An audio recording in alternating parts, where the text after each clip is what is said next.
Amartya Bhargav.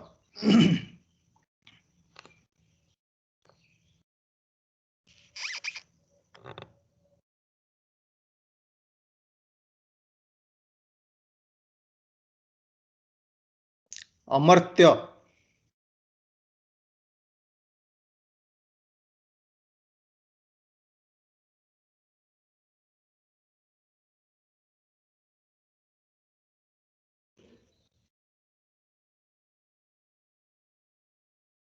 Dhanalakshmi.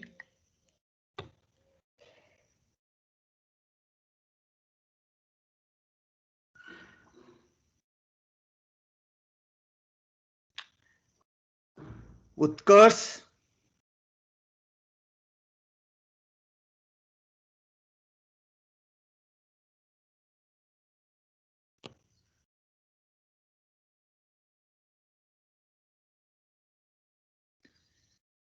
Can anybody hear to me?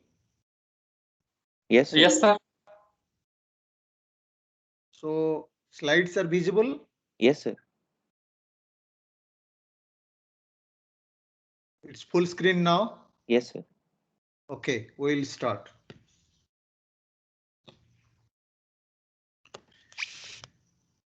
So this is yarn cross section in fabric. Earlier we have done all the Pierce geometry with assuming yarn cross section is a circle. Now we will deviate from circularity, and in this lecture we will discuss one deviation, that is racetrack, and the model name is called racetrack model. So why cross section other than circle? As I said, so far what we have assumed, yarn cross section is circular and yarn is incompressible. Since it is incompressible, so it remains circle, as you can see in the top diagram. However, this is the main drawback in Pierce approach, the model which we have discussed so far in last 6 lectures, because in actual fabric, if you look at the cross section of the yarn in the fabric, it looks like this, as you see here in the bottom diagram, which is far from the circularity. So since the cross section does not remain circle in real fabric, and the properties and the calculations which we have done so far may not be correct always. So to take care of this, some other models have been suggested.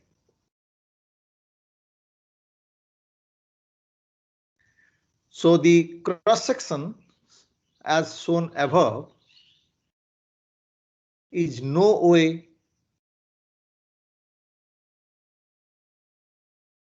is a circle. Even we cannot say it's approximate circle,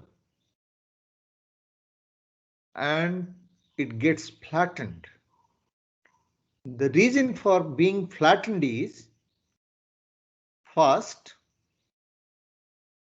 it can be flattened because yarn is compressible. It's not that incompressible what we have assumed. Second is, that's the reason why it gets flattened. But what causes the yarn to be flattened? Because at the crossover points, these are all crossover points. For example, this is weft and the longitudinal yarn is warp. So at the crossover points, the warp exerts a pressure on the weft or vice versa, which can be, or which we will discuss in another topic, which we call inter-yarn pressure. How much pressure is exerted by one yarn over the other at the crossover points, that we will discuss in a different subject, maybe in subsequent lectures. But let us see what happens to the cross section and accordingly what happens to the fabric parameter. I sent you in the morning one cross section. All of you have received that?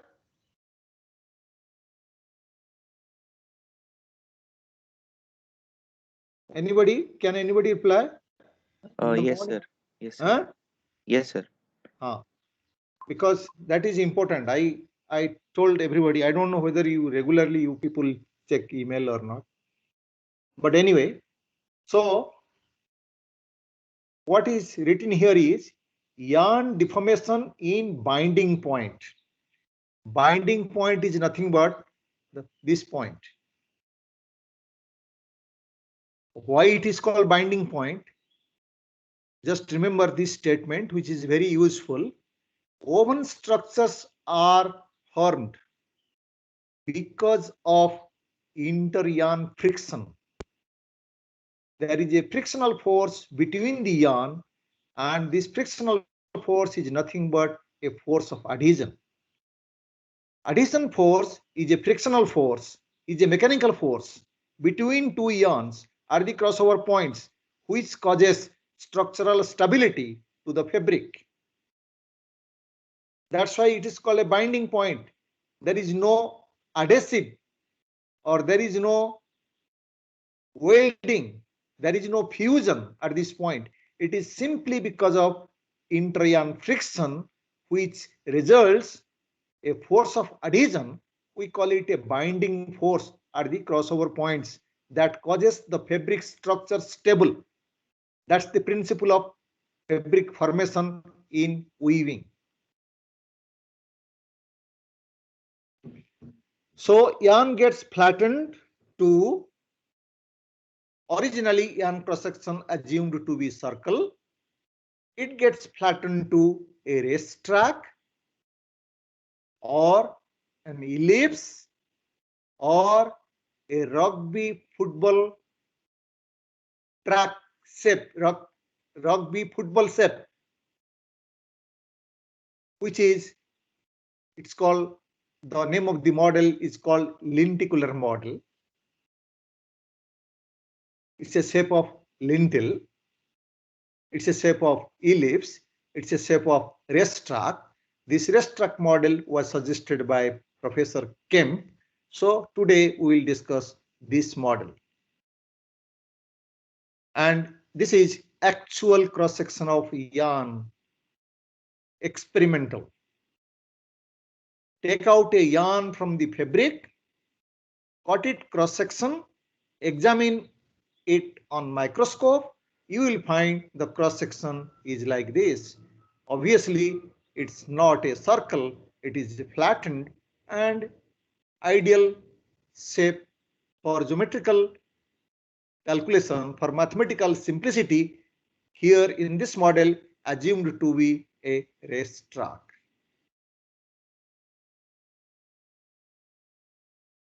So this model was suggested in 1958 by Professor Kemp. He demonstrated the cross-section of fabric produced from low twist filament yarn. So this diagram which I have sent you today in the morning, this is substitute of earlier diagram given by Pierce, which we discussed in last 6 lectures. What is told here,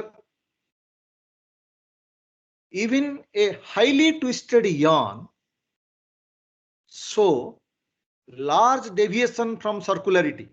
Why this statement is written? As you know, from your common sense of textile, as we go on inserting twist to a yarn, yarn cross section gets more and more circular. You must agree to this. If twist is less, cross section is compressible because packing density is low.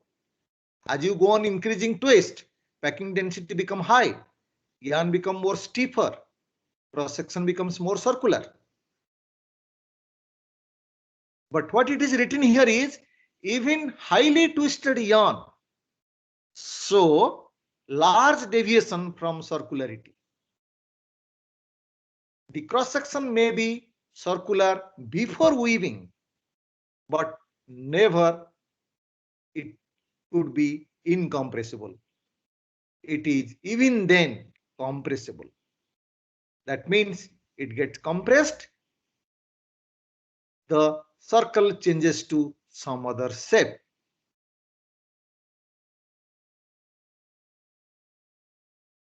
So weaving leads to situation like as you see here in this diagram.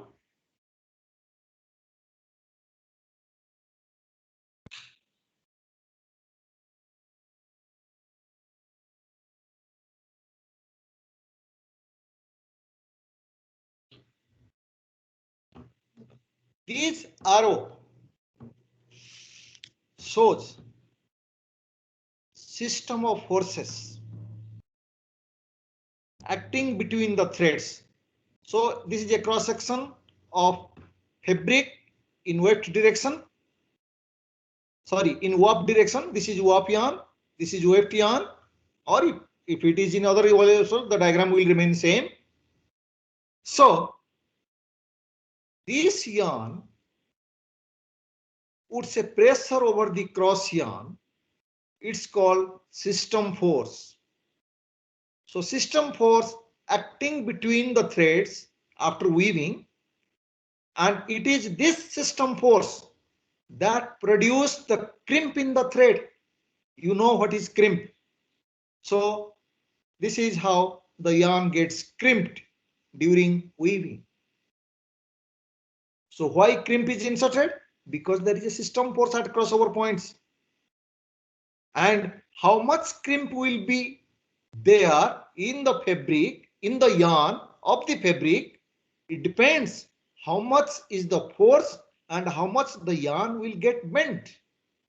That means degree of bending will decide the amount of crimp. So degree of bending decides means it will depend on the rigidity of the yarn.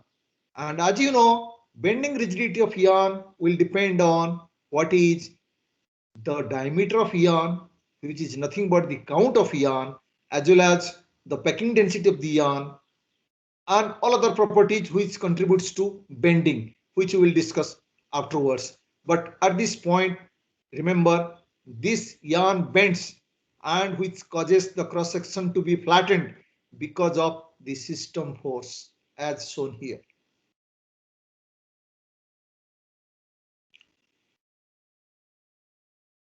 This is something relating to textile to differentiate between the bending of yarn to cause crimp. Here it is in the left hand side shown the bending of yarn to make loops on a terry towel. This terry towel is in your syllabus. We will discuss this in subsequent, maybe after first minor. There is a lecture on terry towel where you will understand how loop is formed. What is the force involved here to make the loop? And this force involved here is not bending, it is buckling. You must understand the difference between bending and buckling. Buckling means it is according to Euler's equation. When a material is unable to sustain axial load, the material buckle. So originally during towel weaving, this is the pile warp. Because of the bit of force, this is reed, which will push the weft yarn to this point. That means it gives a bit of force. During this force, this yarn gets buckled to take this shape. Look at my cursor to get this shape as it has happened already. So this is a buckling fabric in take-up direction. But it's nothing but yarn bends. But we don't say here the crimp is introduced. We call it a loop is formed, as you see here. And you know in towel, you must have seen loops, piles. Okay. Whereas it is different in the geometry what we are discussing. Here also crimp is introduced, but this is because of the system force. It is bending. It's not buckling. There is a difference between bending. Bending means cantilever system. We assume that this gives a couple. Here it is hold and it bends. So it will follow the law of bending. M is equal to B upon rho. You have a bending chapter in this syllabus. we'll discuss afterwards. But anyway, remember, this is bending, this is buckling.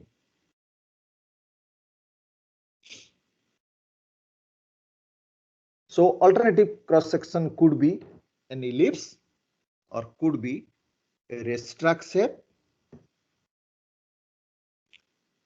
I'm just showing you two different alternatives, could be many more depending on compressibility of the yarn, diameter of the yarn, and system force, how much system force is there. So to what extent the yarn cross section gets flattened.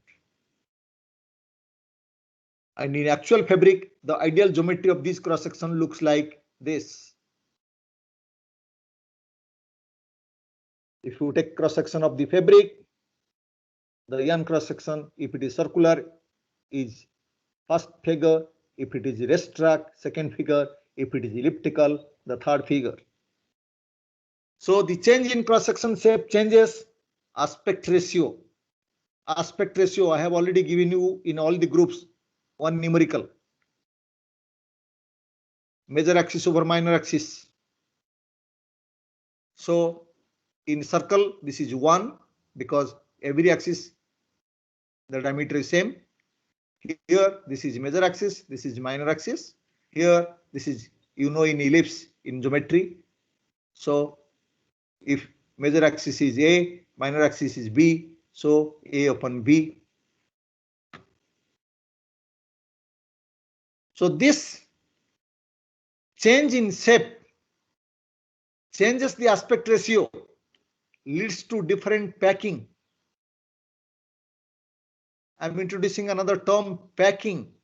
You have already come across, I think, in theory of textile structure 1 part, yarn part, packing density of yarn, where in the yarn cross section, we look into what is the volume occupied by the fiber and what is the volume occupied by the air, empty space. Similarly, in a fabric, look at empty space. In the cross section of the fabric, these are empty space, but these are space occupied by the yarn. So the packing of the yarn, if you determine here in this, where the cross section is circle, where the cross section is racetrack, where the cross section is ellipse, will be different because of the different cross section of the yarn. The packing of the fabric is different because empty space left out, the space, the voids occupied by air is different when the cross sectional shape changes. That's the reason why we are interested to see what is the shape of the cross section. If the shape of the cross section of yarn in the fabric changes, what will happen to other geometrical of the fabric? That's the idea of this chapter. And also, it is very important to see what happens to jammed structure. Because if you have remembered in previous lectures, when you talk about jamming, jamming means, you understand, it's completely jammed. So if the cross-sectional changes, shape changes, the void space changes, then the jamming structure will be something different. Because jamming occurs simply compressing the yarn. So that we will discuss in this chapter.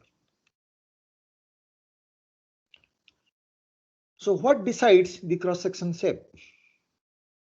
The shape of the cross-section mainly depends on type of fabric, that is weave design, thread spacing, and whether structure is jammed or not. These are the main three things. Then I have already told you other factors, bending rigidity of both the yarns, warp and weft, because if it is bending rigidity less, it will be easily bent and the cross section will be distorted. And third is yarn density. Yarn density is nothing but packing density. So these are the three things which are responsible to cause the change in cross section shape of yarn in the fabric. In 1964, Olofsson suggested It is the point load acting at the crossover point, at the point of intersection, makes the yarn to bend into shape, which we will discuss subsequently. But since the statement is written here and this point will come to discussion again in the next chapter, try to understand what is point load. Look at this contact point between two yarns. This is weft, this is warp. Here it is not point contact. The one yarn is in touch with the other yarn over a distance from here to here.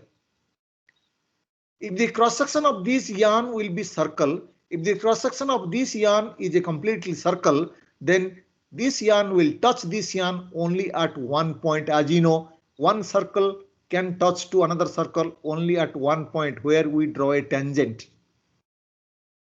So in that case, the load on the yarn will be point contact load. That is what written here. It is a point load. But in this case, it is not a point load. The total load exerted by this yarn over this yarn is distributed over a distance. So the load is distributed. So effectiveness of load of one thread over the transverse thread or crossing thread depends on also the cross-sectional shape. Because the cross-sectional shape will decide the contact length, which will decide the effectiveness of the load of one yarn over the other. That's the point written is here. Point force versus distributed force. In fact, the yarn takes up the shape of an elastica.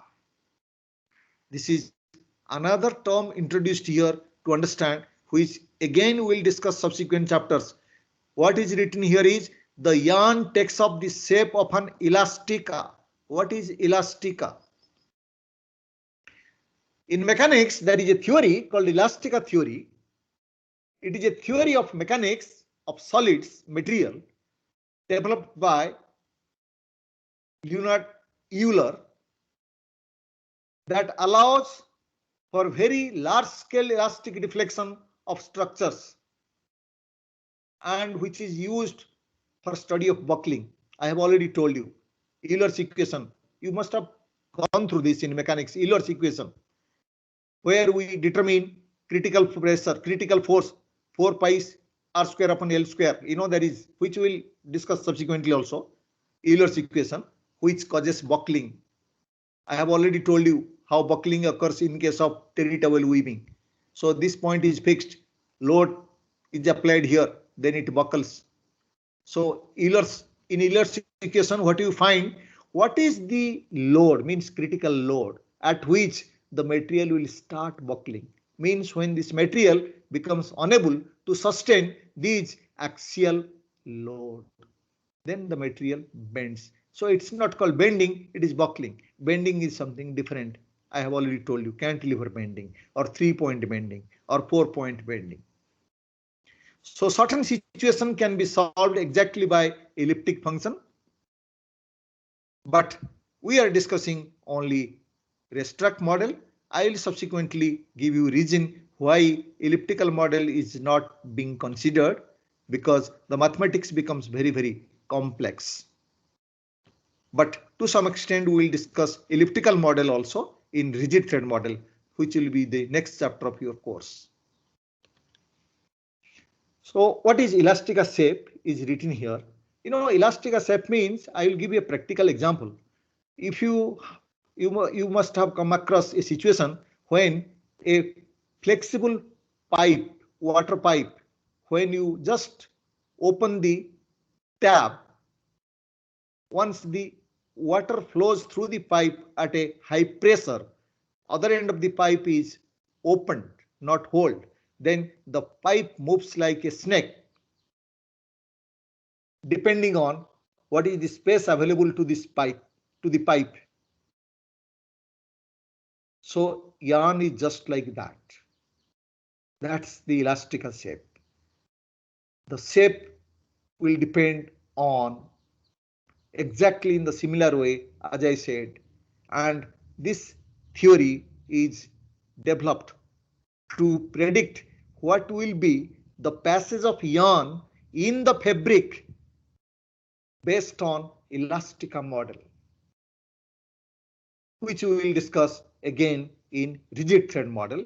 But since we are discussing here the relative position of warp and weft in the fabric, I'm just giving you different situation or a different theory which will predict what will be the actual path of yarn in the fabric. Okay, so the basic difference between Pierce model and Elastica model means why I am showing this diagram. The objective of discussing this diagram is why Elastica model example I am giving.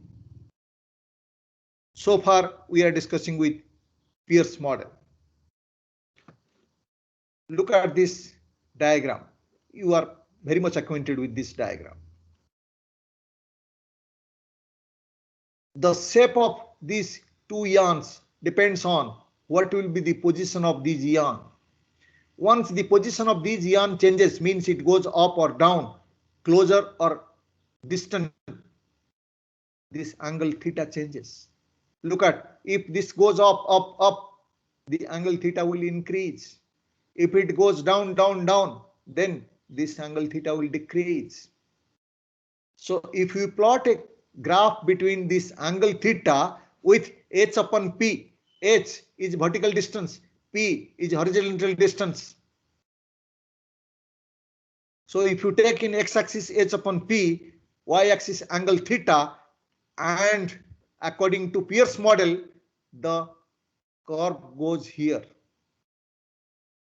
If you using Elastica model, we have not discussed the model, but actually if you use Elastica model is nothing but, I told you what this model is. This model decides what will be the path of yarn. Whether this yarn will be in this position or down or up, means if the path changes, the angle changes. The relative position between these two yarn changes. The h upon p ratio changes. So if we use Elastica model, then the results will be, the theoretical result is this blue line. The experimental result is these dots. You can see these dots, some of the values. And obviously from this diagram, you will be very sure that you can make out that Elastica model is better than Pierce model, because if I plot a best fit curve considering these experimental values, which is shown here in red dots, these value will be very close to this Elastica model line. Remember, this line are theoretical values from the model. This is according to Pierce model. This is according to Elastica model. The dot shows the experimental values. And if I compare out of these two models, which one is better? Definitely, if I plot a best fit curve taking the experimental values, the plot or the curve which will be made here will be very close to this Elastica model curve, not to the Pierce model curve. That's the reason why we claim that Elastica model is a better model to predict the properties of the fabric or the constructional parameter of a fabric in this diagram, in this unit cell. That is the point what is explained here. Now coming to this model which we are discussing. In order to solve cross-sectional problem, Pierce first came out with a elliptical cross-section. Before racetrack, Pierce has tried with elliptical cross-section, but finally concluded the mathematical complexity is not worthwhile. I will discuss this in next chapter, but it is what finally concluded. We don't go into deeper to this, because if you assume this cross-section is ellipse, the mathematical relationship which comes out for all the mathematical what we have calculated so far, calculation of all 11 parameters of the fabric becomes more complex, where we don't end up, where we don't arrive at any conclusive situation. So most common so far is racetrack model. As I said, it is suggested by Professor Kemp in 1958. So he suggested racetrack cross section as shown in the diagram, which I have emailed to all of you. This diagram, in which you can find out all the changed parameters vis-a-vis your Pierce geometry. Exactly in the same shape. The names are different given here. So you can see here what is A2, the distance. This is a racetrack cross section. In between it is a rectangle, and these are two semicircle in both the sides. And if you are assuming from here to here is A2, this distance B2, this becomes A2 minus B2. This distance is B2. And here the thread spacing is P2 dash. In case of when it becomes jammed, here it is actual center to center is P2. So all the diagram is very clearly drawn. This is central axis of the fabric, the dotted line. So if you have understood Pierce geometry, you can easily understand this exactly in the similar line. Only the notations are different, which is mentioned here. Okay. Now to calculate the geometrical parameters from this diagram.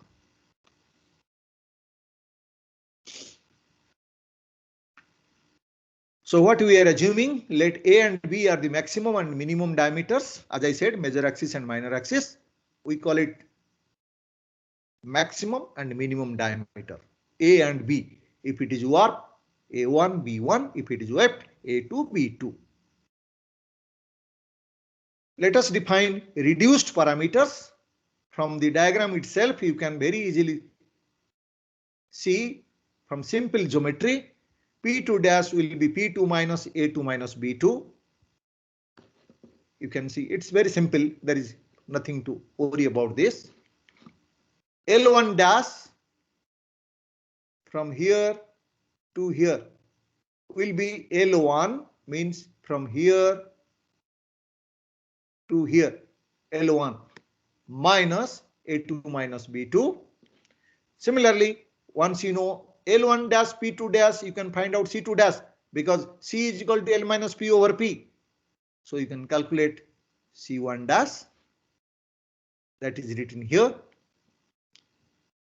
Similarly, we can have expression for P1 dash L2 dash, from where you can find out C2 dash, crimp L minus P over P. So from this we got C1 dash, that is warp crimp, C2 dash, that is weft crimp.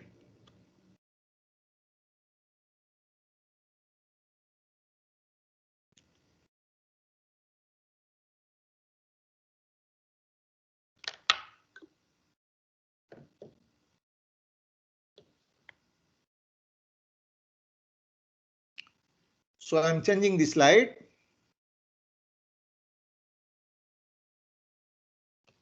If this structure is jammed exactly in the similar fashion, as you know, in your previous model, H1 is 4 upon 3 P2 square root C1. So in this case, H1 will be 4 upon 3 P2 dash C1 dash square root. And H2 will be 4 upon 3 P1 dash C2 dash square root. Exactly in the similar fashion, Pierce geometry. Only different notation I am using here. In previous case, H1 plus H2 is equal to D1 plus D2 was capital D.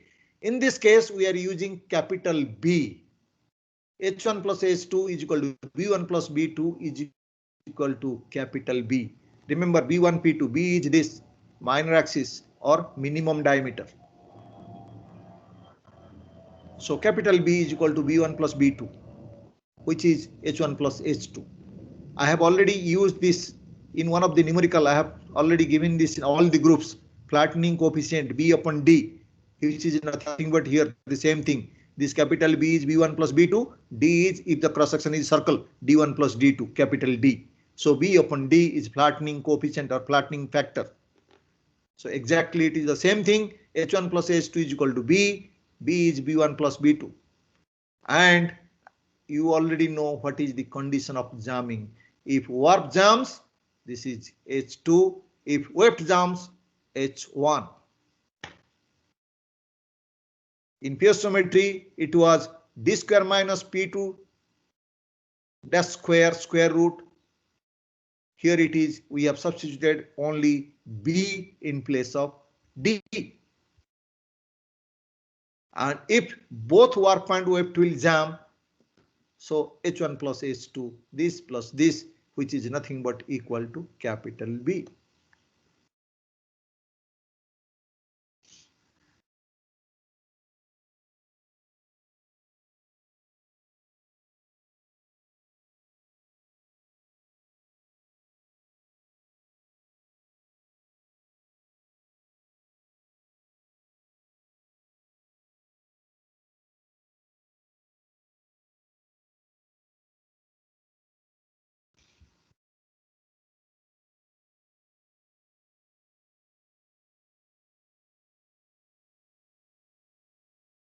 Subsequently, you can yourself compare. We have already got if jamming condition when warp and wave jams in Pierce geometry, when cross section assuming circular. Exactly here it is. If cross section is racetrack, what is the equation and how it is different from that? It is exactly the same. Okay, now question arises. This becomes the cross section. Mostly, there is no other points to be discussed. The reason is, as I said, why we are more concerned about this cross sectional shape, because it makes a lot of difference to the jammed fabric condition. The reason is, I have already explained you, if the cross section shape change, the main thing we are more concerned is the packing. Packing is nothing but if the fabric gets jammed, how much space is left out, and it decides all the fabric properties. So the question is, if the cross section is like this, how to find out the Yohn parameter of this cross section? What will be the diameter? What will be the flattening coefficient? What will be ratio of A upon B, which is a challenge.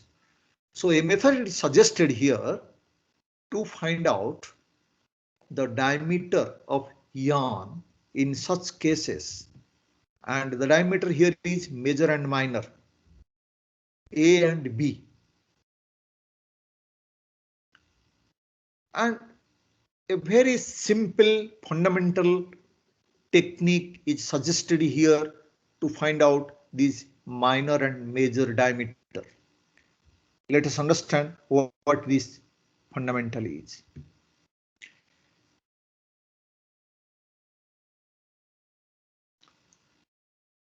We are assuming the Yohn cross section area is A, as you see here in this diagram.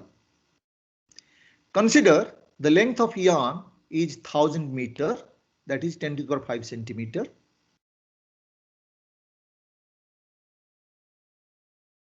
From our basics, we know definition of text, number of grams in 1000 meter. Since we are assuming the length is 10 to the power 5 centimeter, which is 1000 meter, so the text will be the mass of this length. Let it denoted by Ty. So volume of this yarn will be cross-sectional area into length. Cross-sectional area we are assuming A, length is 10 to the power 5 centimeter. The volume will be 10 to the power 5 A cubic centimeter.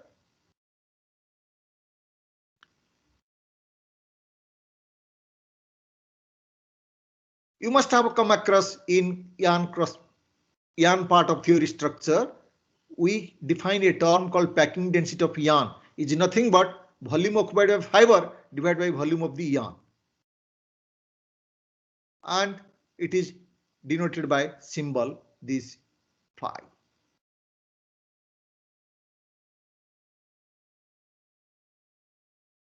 So if this is packing density of the yarn, the volume occupied by the fiber will be this multiplied by packing density, because packing density is volume occupied by fiber divided by volume occupied by yarn.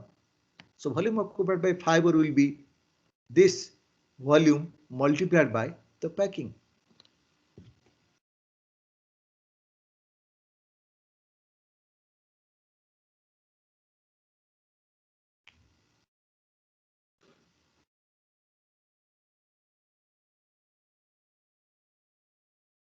I am changing the slide. What will be mass of this yarn? We know density is equal to mass by volume. So just multiply by density in this volume, you will get mass. And we are considering a length of 1000 meter, which is mass, considering text Ty. So equate this Ty with this mass, which is nothing but volume into packing into density. This is material density. This is yarn density, packing density. Don't get confused with this density and density. This density is packing density of yarn. This is mass density. So density multiplied by volume is mass, and actual mass is, from our calculation, we are considering 10 to the power 5 centimeter length is a Ty.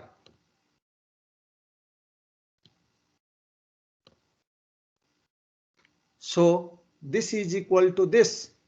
What will be area is Ty upon 10 to the power 5 pi into fiber density.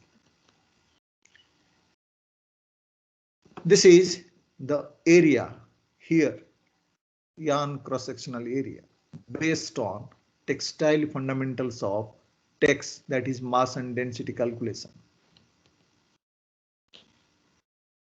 We are assuming fiber density. Why we have taken this? Because in being a textile people, we know the density of each fiber. You know, for cotton 1.52, for viscose 1.54, for polyester, for nylon, all the fiber density we know.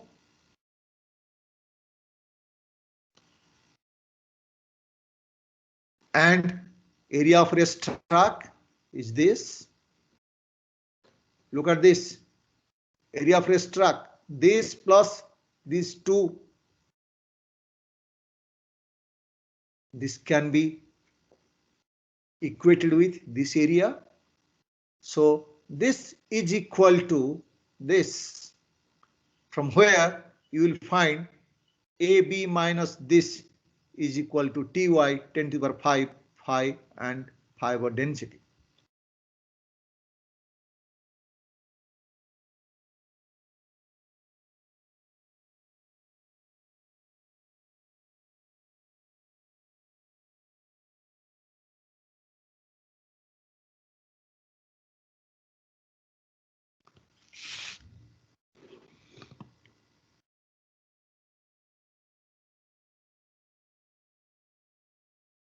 Now we are left with only AB. This is a constant according to the fiber. This is also a constant according to the yarn.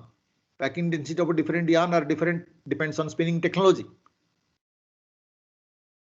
Ty is the mass of yarn. Text only AB. So I'm changing the slide now. What will be the relationship between A and B? We are considering two extreme cases. The first extreme case is incompressible monofilament yarn of circular cross section. You understand? Filament yarn and spun yarn. One extreme case is monofilament. As you know, in this case, monofilament circular cross section. Obviously, it cannot be flattened to that extent. If it is a spun yarn, it is flattened, because spun yarn packing density is normally 0.65, 0.66. That means 0.65 means 35% of the cross-sectional space filled with air, means void. It can be compressed. But in monofilament, no space, no empty space. So this is one extreme case where packing density can be assumed 1, no air space, A is equal to B is equal to D, let's say, because complete circle as shown here in this diagram. So the above equation will reduce to this much, taking A is equal to B is equal to D, phi is equal to 1, because packing density is equal to 1 completely. occupied by fiber, no airspace, no voids, only diameter of fiber, sorry, density of fiber. From where D will be this. This is one extreme case, assuming if the yarn is monofilament and circular cross-sectional shape.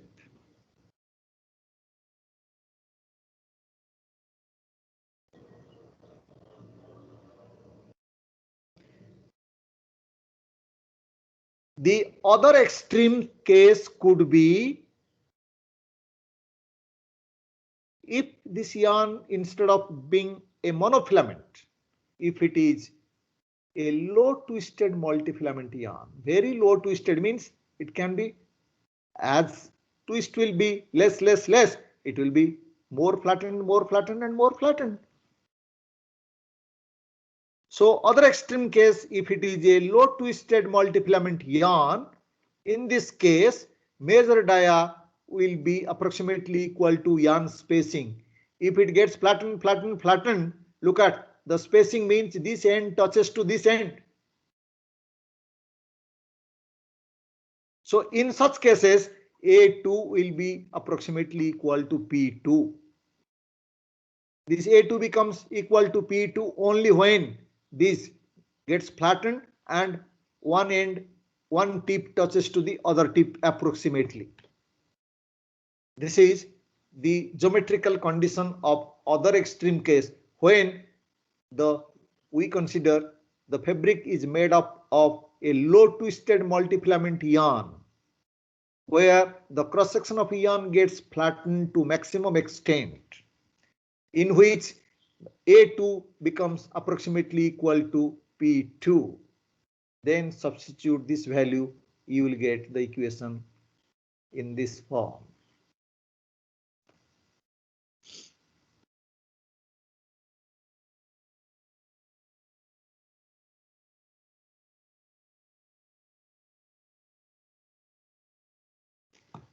Hence, it is always possible to put limits on major and minor diameter, as I have already shown you two extreme case. If the two estimates of minor diameter D and B are not very different, then in that case we take a mean. The diameter will be A plus B by 2. Otherwise, for jammed state, there is another suggestion by another researcher, Professor Grossberg. He suggested that to estimate the jammed condition, it has been experimentally found. It is not based on their prediction or something like that. He has taken cross-sectional shape of many fabric and he has seen the cross-sectional shape. What he found, in most of the cases, this A upon B comes out 1.3. Very close to this figure. So many people have calculated, assuming this ratio A upon B is equal to 1.3. That means A is equal to 1.3 times B.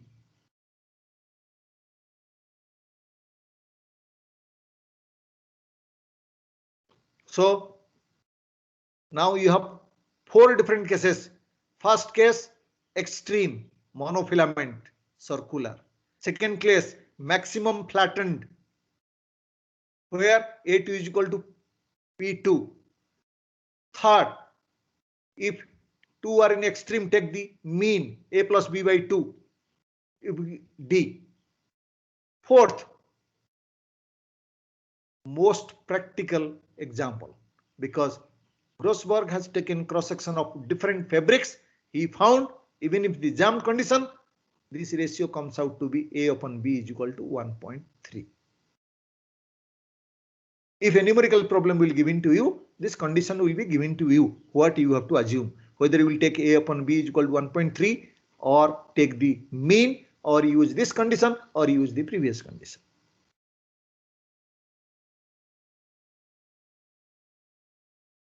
The relation between A upon B, major axis, minor axis, maximum diameter, minimum diameter, depends on nature of the yarn. I am now changing the slide, a numerical example.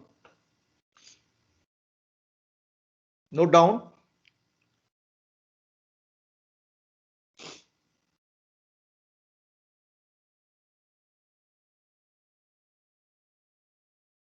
So a fabric, 20 takes warp, 40 takes weft, 28 ends per centimeter,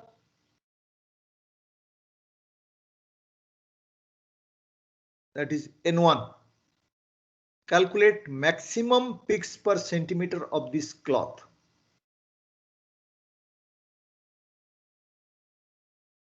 Maximum picks per centimeter, assuming racetrack model.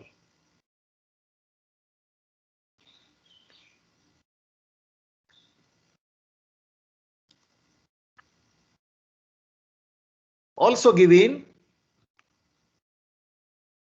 packing density 0.65, density of fiber, it's a cotton fabric 1.5, packing density cotton fiber gram per cc. The unit is not mentioned here, but you know what is the density unit, gram per cubic centimeter. Also, it's suggested take this A by B is equal to 1.3, which is a very practical value. I already explained you what this A 1.3.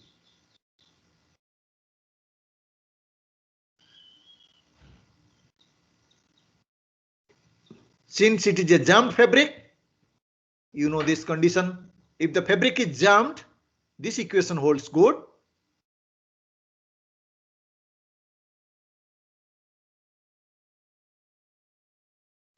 Now you can calculate.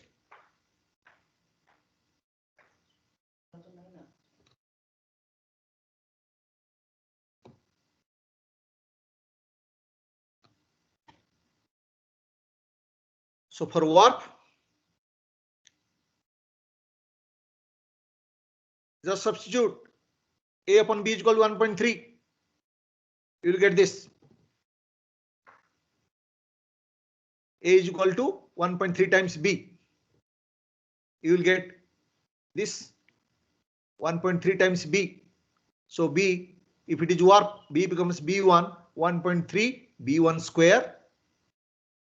This is as it is. TY text already given 20, 10 to the power 5. Packing density is already given 0.65. Density of fiber is 1.5. Now you get the equation in terms of B1. Find out B1.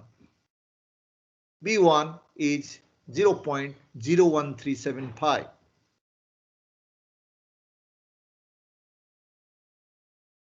Since A1, AB, A upon B is equal to 1.3, B1 you have calculated. Find out A, A1, 1.3 times B1.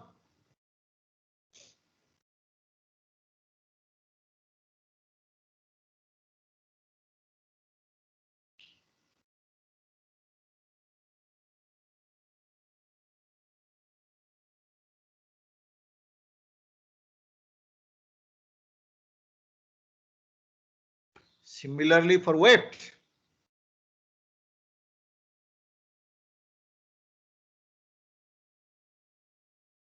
calculate B2 exactly in the similar way.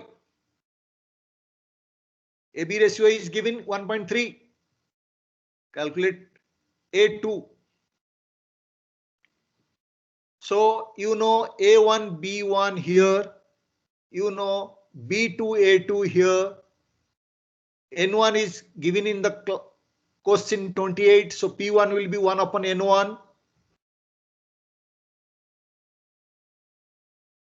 Rest of the formula is given to you. It is a racetrack model.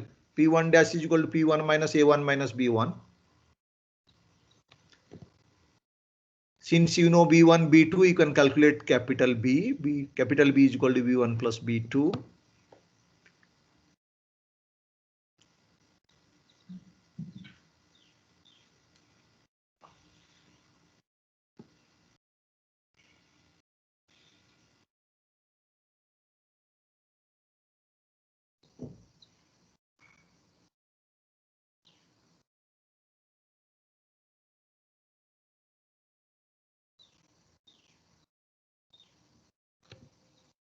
So you know all work parameters, all weft parameters. Fabric is jammed. This is jamming equation. Substitute the values, nothing else. All you have already got everything. B2, P1 dash, P2 dash. Just substitute the values. See how much is coming. P2 dash is coming this. If you know P2 dash, you can find out P2. If you know P2, you can find out maximum fix per centimeter. P2 is nothing but 1 upon N2. So N2 is coming 33.6.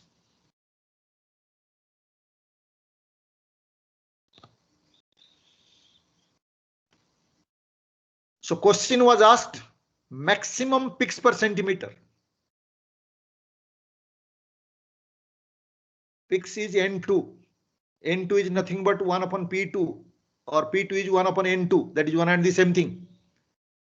That means in this we need to calculate P2 dash value. Dash is for jammed situation. Same situation we have used.